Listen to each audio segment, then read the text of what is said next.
time to make my way to the front of the crowd to watch this. 그때에 이제 사람을 묶어놓고 군대들이 나와서 총을 쏘는데 그 총소리에 놀라서 제가 자빠졌던 게 가장 오래전에 나온 기억입니다.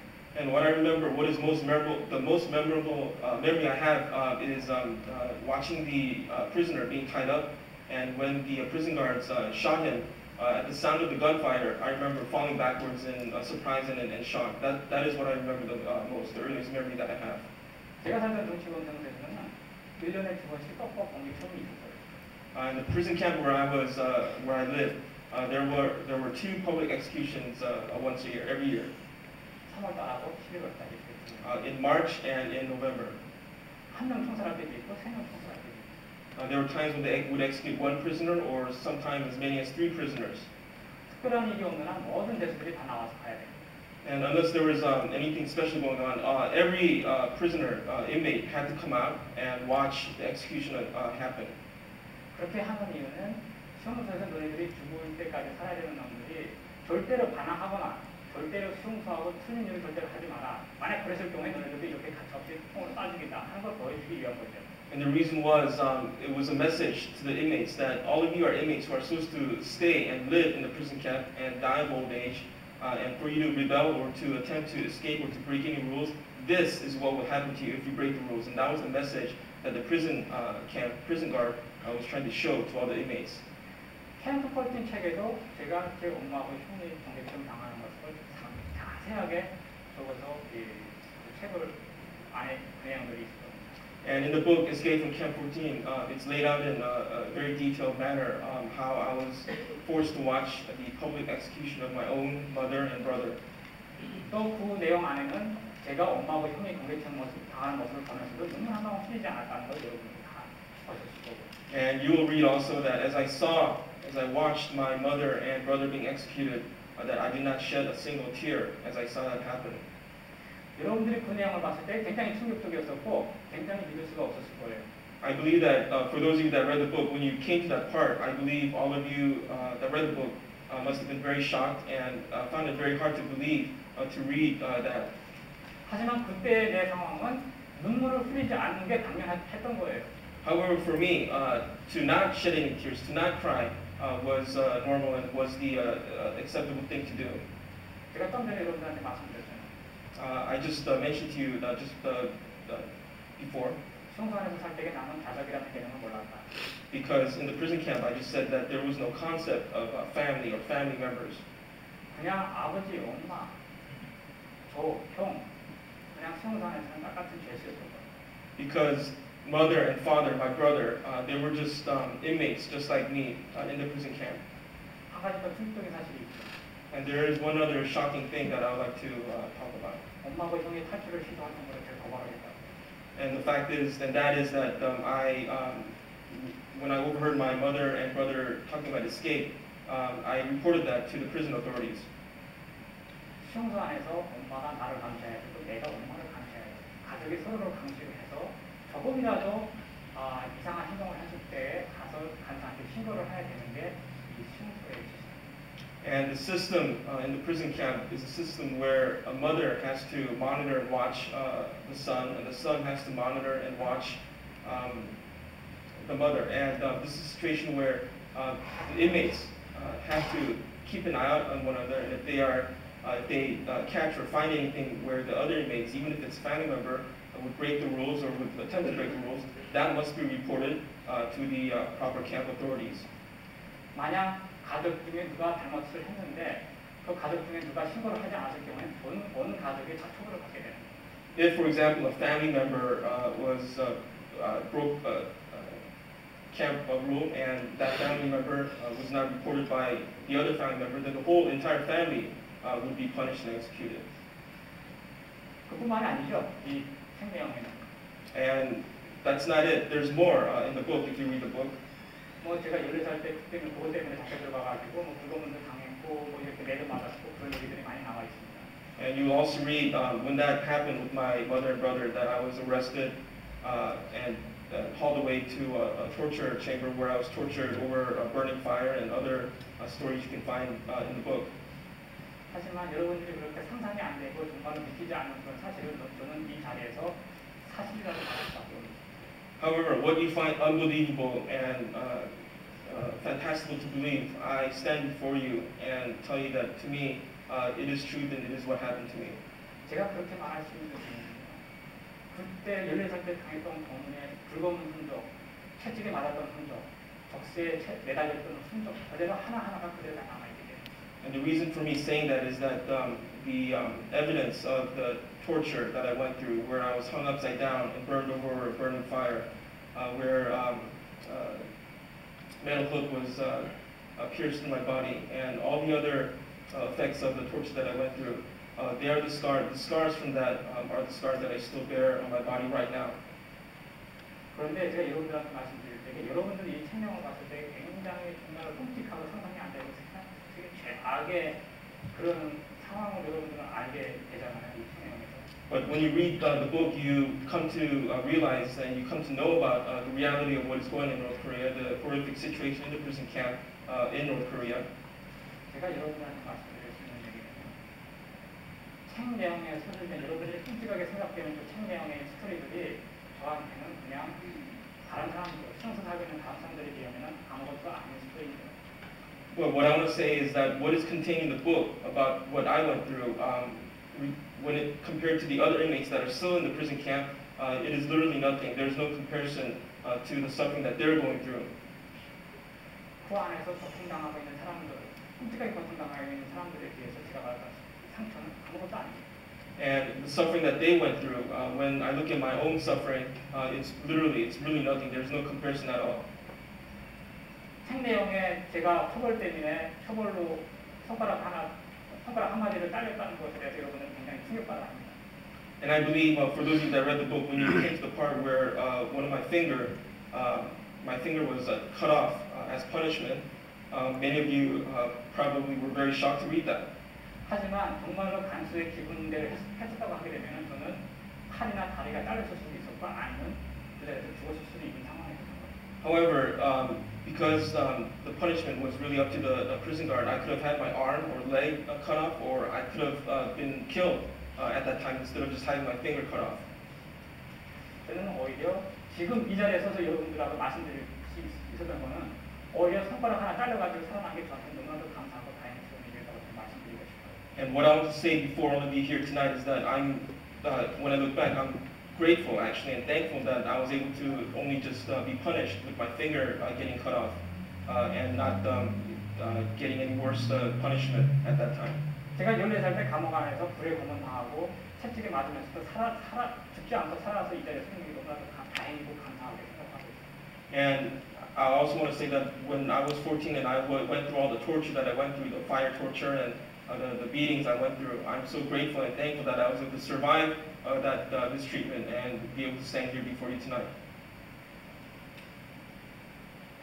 이런 사실들을 많은 사람들 앞에서 얘기하고 많은 정치인들, 많은 국회의원들하고 얘기했을 때에 절대 너무나도 충격적이지만은 감히 상상이 안 되고 믿을 수 없는 얘기라고 저한테 다 말씀해 주십니다. And when I share my story in front of people, in front of politicians, members of Congress and Parliament, they come up to me, they tell me that your story is so unbelievable, it's so hard for me to believe and to fathom. 정말 평범한 사회에서 살고 있는 사람들한테는 충격적이고 믿지 않는 사실에 대해서 저도 충분히 이해를 합니다. And in many ways, I understand that for all of you who live in normal society, it would be very hard for anyone living in a normal society to be able to understand and comprehend what I went through. 저도 지금 수용소를 탈출하고 북한을 탈출해서 한 6년 정도의 시간이 흘렀거든요. And for me, it's about 6 years have passed since I escaped the prison camp in North Korea and escaped into freedom. 저도 지금 이 자리에서 그때 당시 상황을 다시 봤을 때에 저도 사실 끔찍하고 제가 그런 속에서 어떻게 살아남았는지에 대해서 저도 사실 의문을 가질 때가 많아요. And I myself, when I look back at what I went through, I myself find it very hard to believe that I was able to survive and escape from that situation in North Korea. 저는 지금도 부안에서 되게 어렸을 때에 내 눈앞에서 많은 어린이들이 데려다가 죽고 또 많은 관계성을 갖고 하는 것에 대해서 제가 그때 그 모습을 어떻게 봤고 어떻게 그걸 이겨냈는지도 사실 지금 인간의 한계로는 잘 이해가 안 돼요. And even now, when I look back and I remember and think back to all the executions that I saw, all the people, that inmates that were killed and that died, on a human level, I find it very hard for me to understand how I was able to cope in that environment. 제가 2010년에 그 영국 런던에 가서 국제 형사재판소에 검사하시는 분을 잠깐 만났던 적이 있었어요. In 2010, I had the opportunity to visit London and meet a member of the ICC, the International Criminal Court. 여러분들은 국제 형사재판소가 뭔지 다 아시잖아요. And I believe all of you are very familiar with the ICC. 나치 수용소에서부터 시작을 해가지고 지금까지 나는 많은 끔찍한 사건들에 대해서 재판을 하고 형을 내리는 그런 기관인 걸 여러분들 잘 아시라고 생각합니다. I believe that all of you know ICC as the one of the major organizations in the world that prosecute and that puts on trial people who commit crimes against humanity, starting from what happened with the Nazi Holocaust. 그때 검사가 저한테 이런 말을 하셨어요. And one of the members of that court said this to me. 지금 당장 당신을 도와줄 수 있는 방법이 없다. He said to me that there really isn't a specific thing that we could help you with right now. 당신들을 도와줄 수 있는 증거가 없다는 거예요. 당신들을 도와줄 수 있는 증거가 지금 당장 없다는 겁니다. Because we don't have any evidence that we can use to be able to help the people in North Korea, the prison camps. 만약 증거가 있어야지만이 자기네들이 나서서 이런 사건들에 대해서 재판에 넘기고 할 수 있는 일이 생긴다는 거예요. So they were saying basically, if only they had the evidence, they would be able to go forward and work on this issue regarding the prison inmates in North Korea. 근데 그런 말씀을 하시는 분들이 그 검사들이 아니었어요. However, people that say things along those lines was not just that person from the ICC. 수많은 사람들이 저한테 그런 말씀을 하십니다. Many people have actually said similar things to me. 북한에서 끔찍한 일이 일어난다고 하는 증거가 있느냐? They say, where's the evidence of all these terrible, horrible things happening in North Korea? 그러면 제가 이 자리에서 여러분들이 다 알고 있는 사진들 몇 장을 보여드릴게요. Then I will show you, and to answer that question, I will show you pictures that all of you are very familiar with.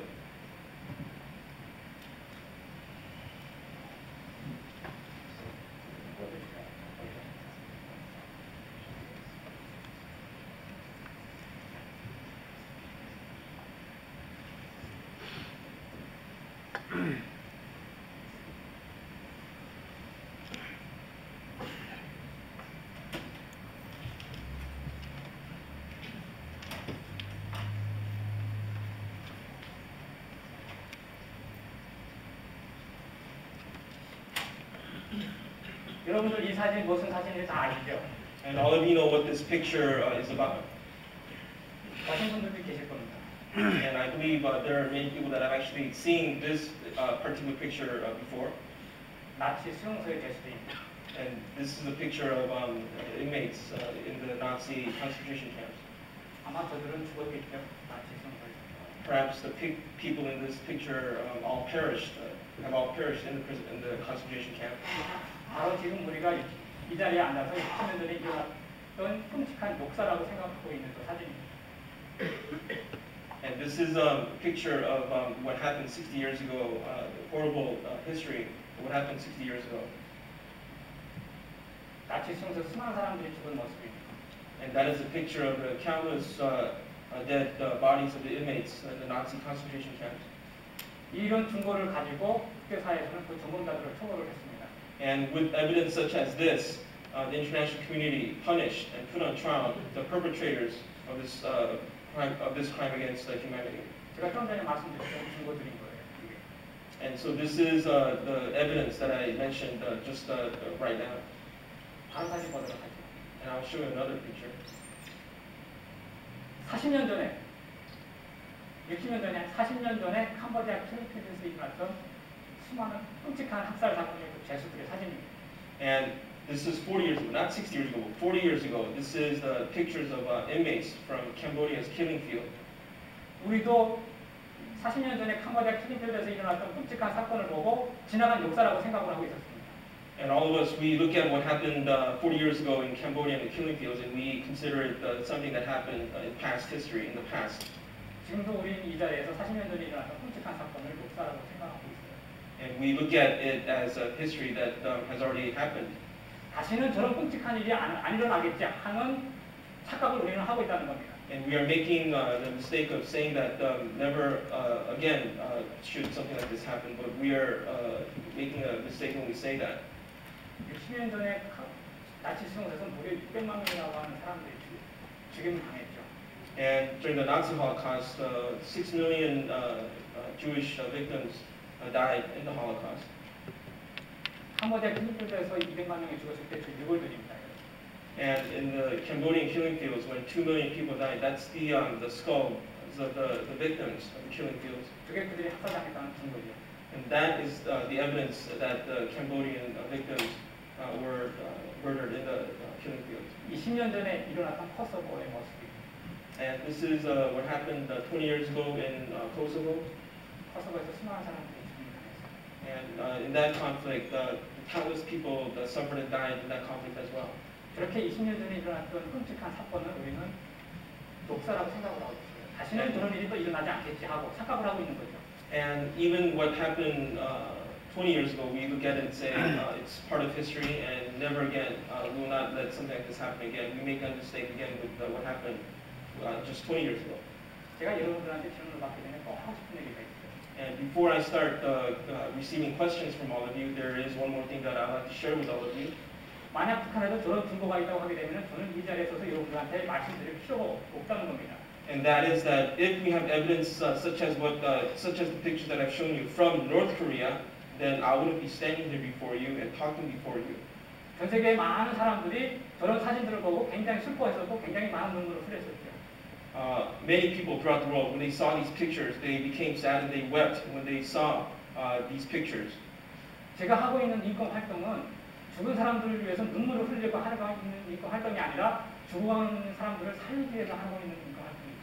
And my human rights activism for North Korea is not to shed tears for the people that have already died, but it is to save the people that are still alive and to work to save them. 여러분들이 말하고 있는 증거는 바로 이겁니다. So the evidence that all of you, that the world is asking for, is what you are looking at right now. 북한에서 수많은 사람들이 죽고 정치범 중에서 살고 있는 20만 명의 사람들이 죽었을 때에 도대체 여러분들이 할 수 있는 그들을 위해서 할 수 있는 게 뭘까요? And when countless people have died in prison camps in North Korea, what is the one thing, or what are the things that you can do to help them?